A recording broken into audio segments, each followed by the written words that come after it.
District 4, handang isip, handa bukas. Ladies and gentlemen, our school's division superintendent Dr. Merlina P. Cruz, CESO 6.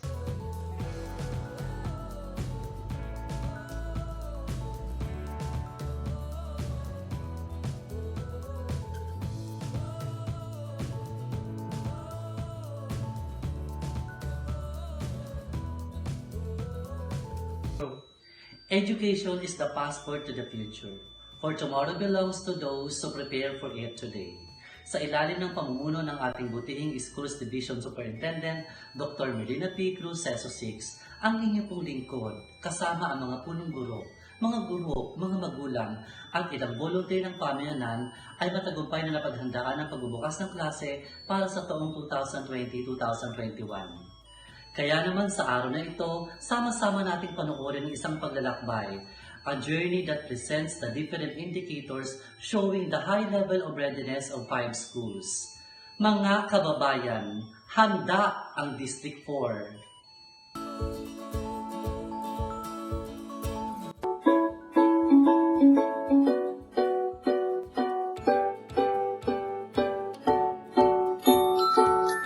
Ang Bagong Buhay B Integrated School ay bumabalangkas ng makabagong batayan sa integrasyong sentido. Yan ang PBBIS. Handang isip, handa bukas. Magpapatuloy ang edukasyon sa abot ng aming makakaya at sa tulong ng ating kagawaran. Kahit anong mangyari, handa kami sa Bagong Buhay B Elementary School.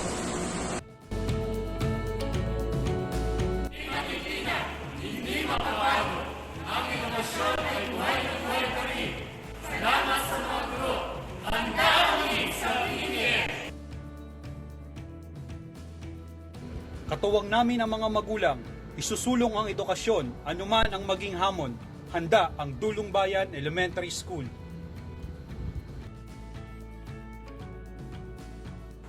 Sa pakikipag-ugnayan sa iba't ibang pamayanan, ang edukasyon ay hindi hinto. Handa kami sa SJBN-NPS.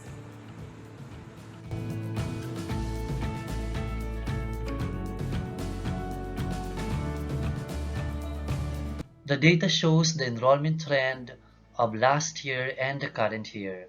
Among the schools in District 4, it is the Bagong Buhay E Elementary School which obtains the highest number of enrollment as of August 21, 2020. To compare, last year we had 10,779 enrolled learners, and this year as of August 21, the number of enrolled learners is 10,999, projecting an increase rate of 1.9%. In terms of learning modalities in elementary, out of the total number of enrolled learners, there's only 7% for the online distance learning, while 93% belongs to the modular distance learning composed of 7,041 learners.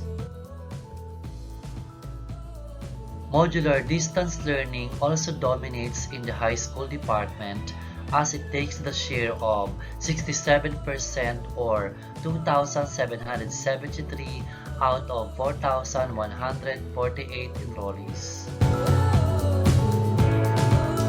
Among the surveyed devices and internet accessibilities of our learners, it is the smartphones which obtains the highest number of 6,774.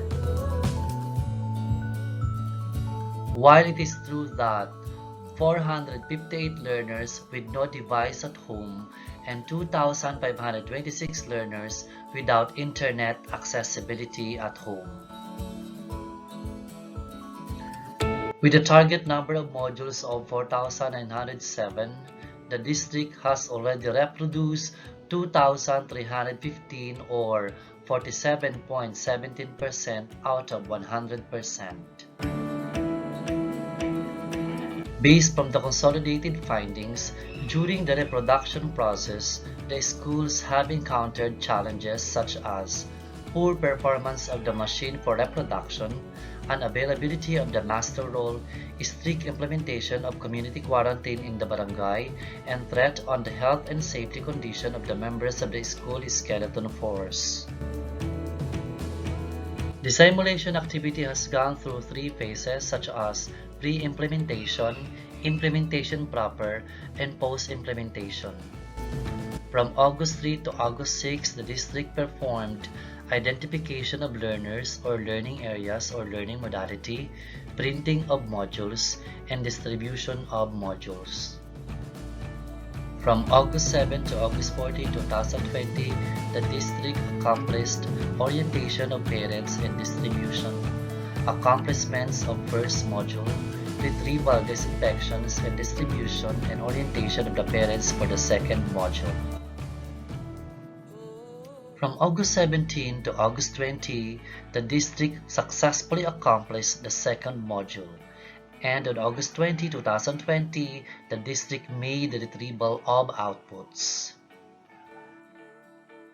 And finally, there was a debriefing and post-conference with the school heads and teachers on August 21, 2020.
As part of the technical assistance, the district supervisor conducted a teleconference regarding the simulation process, including a briefing on how to produce excellent results from the simulation activities.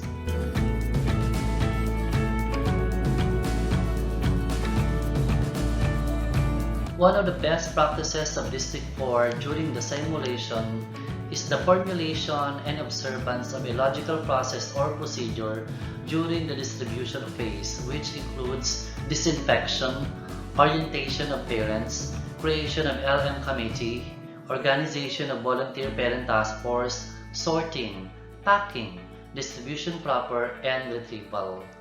At this moment, let's take a look at the comprehensive compilation and documentation on simulation activity made by the Bagong Buhay F Elementary School under the supervision of the school head, Ma'am Virginia Manuel.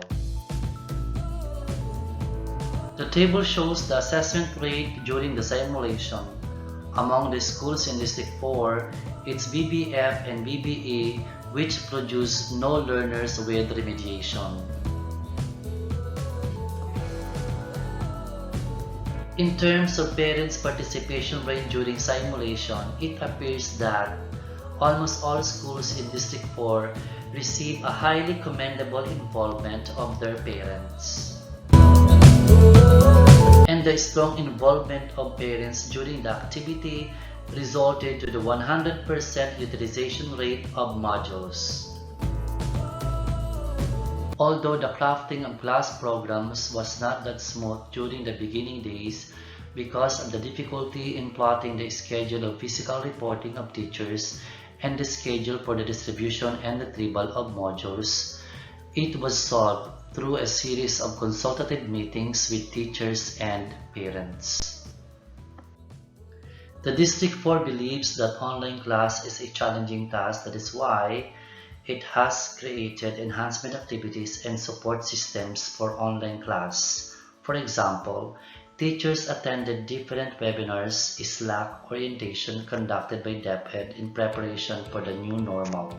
And for the learners, the District 4 provided virtual platforms like Google Class, Google Meet, and many others.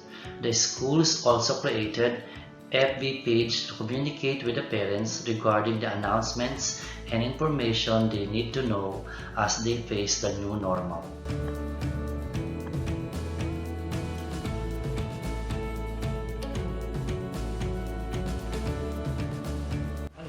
Good afternoon and welcome to Bagong Buhay F Elementary School Modular Distance Learning. As Nelson Mandela said, that education is the most powerful weapon which you can use to change the world. Early this year, changes happened globally, but the cause is not education, it is the COVID-19. Ngunit ang Department of Education ay hindi natinag. Higit sa lahat ang Bagong Buhay F Elementary School kung saan tinanggap nito ang hamon ng tinatawag nating education in the new normal. Kalinsabay sa pagtanggap ng hamong ito, ating tunghayan ang sinagawang simulation class on modular distance learning.